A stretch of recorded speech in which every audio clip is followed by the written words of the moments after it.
Europe 1, il est 8h32. C'est la revue de presse de Natacha Polony. Bonjour Natacha. Bonjour Thomas, bonjour Julie et bonjour à tous. Ce matin, une de vos journaux. On attend.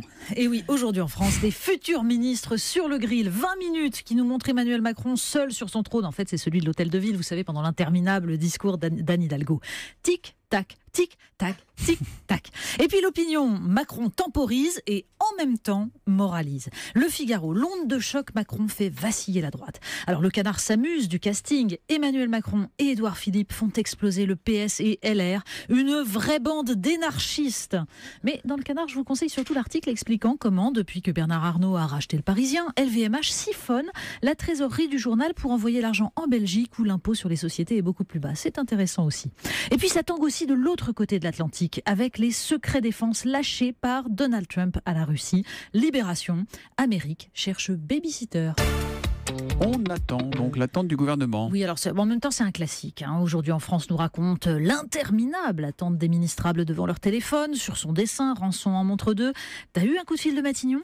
Je l'attendais, mais j'ai eu un appel du fisc à la place. Et puis, de fait, au milieu des poncifs sur Emmanuel Macron, maître des horloges, chacun remarque qu'il a réussi à transformer la séquence des arbitrages politiciens pour la composition d'un gouvernement en atout de communication. Une réussite de plus, si l'on ajoute la remarque de Pierre Gattaz, patron du MEDEF, cité par le Figaro. Nous sommes sur un nuage.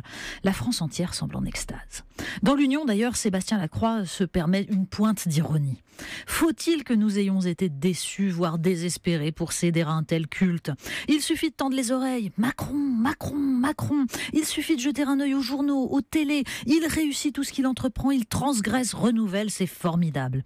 Profitez-en bien, nous dit Sébastien Lacroix. Remplissez vos poumons de cet enthousiasme, car bientôt, quand nous aurons suffisamment adoré, nous brûlerons. Nous, la presse, nous, les Français. C'est cruel, mais c'est comme ça. Heureusement, Macron le sait, car Macron sait tout.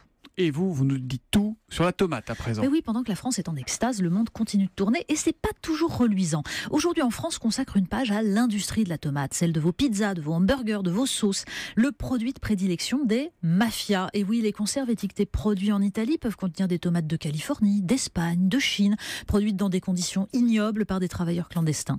Et l'on ne vous parle pas du faux concentré produit à partir de déchets de tomates. Vous ne regarderez plus votre ketchup comme avant. Et les enfants, eux, regardent trop les écrans, visiblement. Ça, c'est une très bonne enquête du Figaro. De plus en plus de médecins alertent sur des comportements repérés chez des jeunes enfants en maternelle. Le regard dans le vide, des gestes mécaniques, des mots inintelligibles. Les enfants biberonnés aux tablettes et aux smartphones, passant plus de 6 heures par jour devant leur nouvelle tétine technologique, présentent des troubles proches des symptômes autistiques.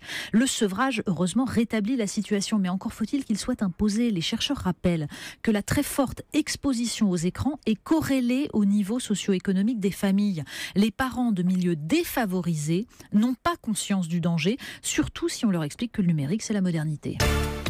On termine...